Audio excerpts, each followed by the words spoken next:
नमस्कार, मैं हूं अंकुर और आप देख रहे हैं सत्यहिंदी.com। आइए एक नजर डालते हैं अब तक की सुर्खियों पर। आज मणिपुर के बिष्णुपुर जिले में पुलिस द्वारा राहुल गांधी के काफिले को रोके जाने के कुछ घंटों बाद कांग्रेस नेता राहुल गांधी एक हेलीकॉप्टर के माध्यम से चुराचांदपुर पहुंचे। बिष्णुपुर के एसपी ने कहा कि जमीनी स्थिति को देखते हुए हमने राहुल गांधी को आगे बढ़ने से रोका था और उन्हें हेलीकॉप्टर के माध्यम से चुराचांदपुर की यात्रा करने की सलाह दी। पुलिस अधिकारी ने कहा कि जिस राजमार्ग से राहुल गांधी जा रहे हैं उस पर ग्रेनेड हमले की आशंका थी। उनकी सुरक्षा को ध्यान में रखते हुए ये किया गया है। हालांकि इस दौरान कांग्रेस और बीजेपी के नेताओं के बीच जमकर बयानबाजी हुई है।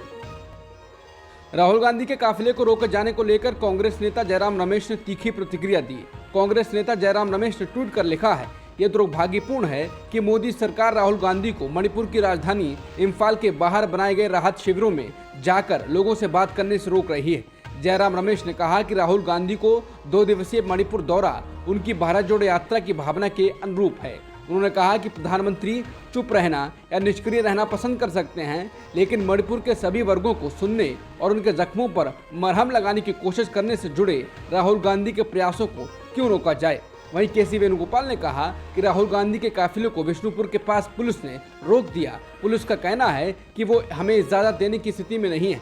राहुल गांधी का हाथ हिलाने के लिए लोग सड़कों पर दोनों ओर खड़े हैं। हम समझ नहीं पा रहे हैं कि उन्होंने हमें क्यों रोका है।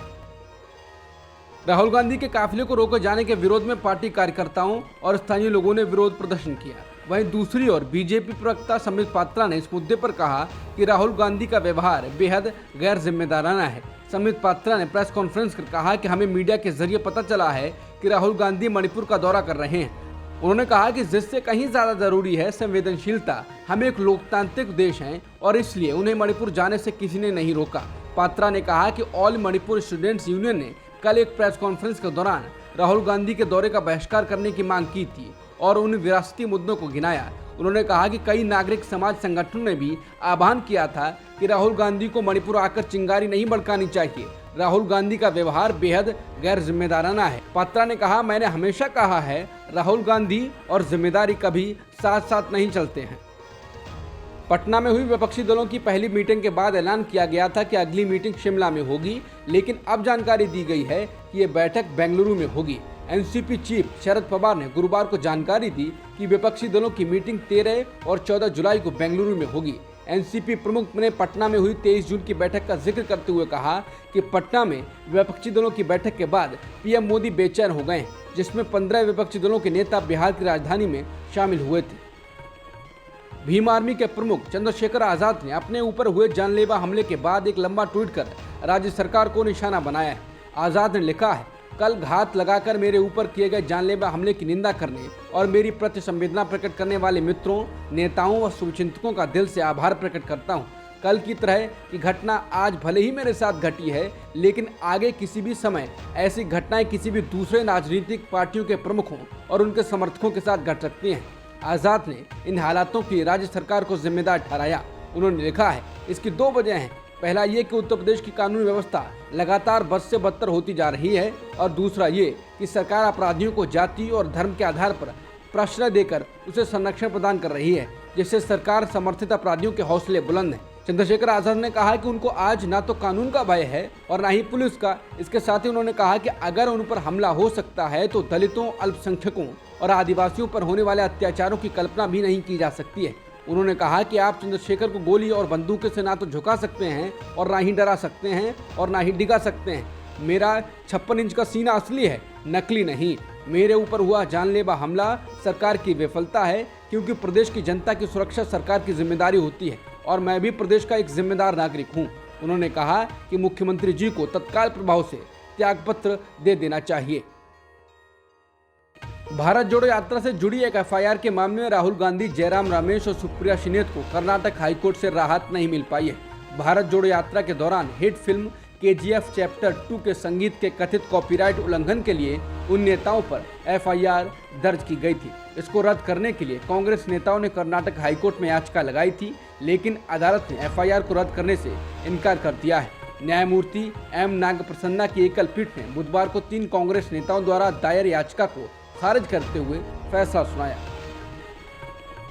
रक्षा मंत्री राजनाथ सिंह ने विपक्षी पार्टियों पर समान नागरिक संहिता यानी यूसीसी को सांप्रदायिक रंग देने का आरोप लगाया। भारतीय जनता पार्टी के वरिष्ठ नेता और रक्षा मंत्री राजनाथ सिंह ने यह भी कहा कि समाज को बांटकर राजनीति नहीं होनी चाहिए, बल्कि समाज और देश को एक साथ लेकर करनी चाहिए।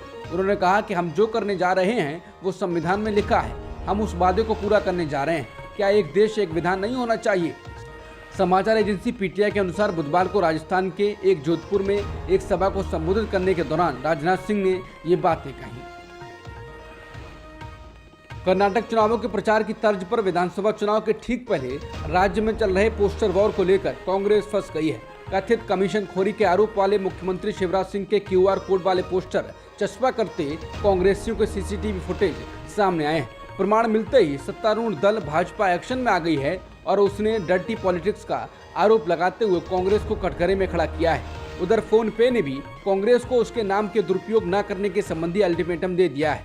बता दें कि मध्य प्रदेश में सत्तारूढ़ दल भाजपा और प्रतिपक्ष कांग्रेस के बीच चुनावी खींचतान बढ़ी हुई है। राज्य के अनेक जिलों में दोनों प्रमुख दलों के बीच पोस्टर वॉर चल रहा है। पोस्टर वॉर से सियासी पारा गरमाया हुआ है। राज्य के कई जिलों में मुख्यमंत्री शिवराज सिंह चौहान के क्यूआर कोड वाले पोस्टर सामने आने के बाद दोनों तरफ से बयानबाजी तेज हो गई है।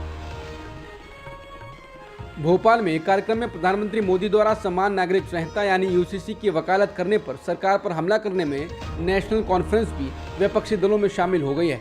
पार्टी प्रमुख फारूक अब्दुल्ला ने कहा है कि सरकार को यूसीसी पर विचार करना चाहिए, ऐसा ना हो ये तूफान खड़ा कर दे। पत्रकारों से बात करते हुए अब्दुल्ला ने कहा कि केंद्र सरकार को देश इसकी विविधता के बारे में सोचना चाहिए। यहाँ सभी धर्मों के लोग रहते हैं और मुसलमानों का अपना शरीयत कानून है, उन्हें इसके बारे में बार बार सोचना चाहिए और अगर वे यूसीसी की दिशा में कदम उठाते हैं तो तूफान खड़ा हो सकता है। इलाहाबाद हाईकोर्ट की लखनऊ बेंच ने बुधवार को फिल्म आदिपुरुष के आपत्तिजनक डायलॉग के मामले में लगातार तीसरे दिन सुनवाई की। कोर्ट ने फिल्म के निर्माता को फटकार लगाते हुए कहा कि आप कुरान पर एक छोटी सी डॉक्यूमेंट्री बनाकर दिखाइए जिसमें गलत चीजों का चित्रण हो, तो आपको पता चलेगा कि क्या होगा। हालांकि कोर्ट ने कहा है कि आपको कुरान बाइबल को भी नहीं छूना चाहिए। कोर्ट ने साफ किया है कि ये मुद्दा किसी एक धर्म के बारे में नहीं है, लेकिन किसी खास धर्म को खराब रोशनी में चित्रित नहीं किया जाना चाहिए। आप किसी भी धर्म के बारे में गलत तरह से मत दिखाएं। कोर्ट का अपना कोई धर्म नहीं है। हाईकोर्ट ने कहा कि उसकी एकमात्र चिंता यह है कि कानून और व्यवस्था की स्थिति बनी रहे। अब तक की खबरों में इतना ही। बाकी खबरों के लिए बने रहिए सत्यहिंदी.com के साथ।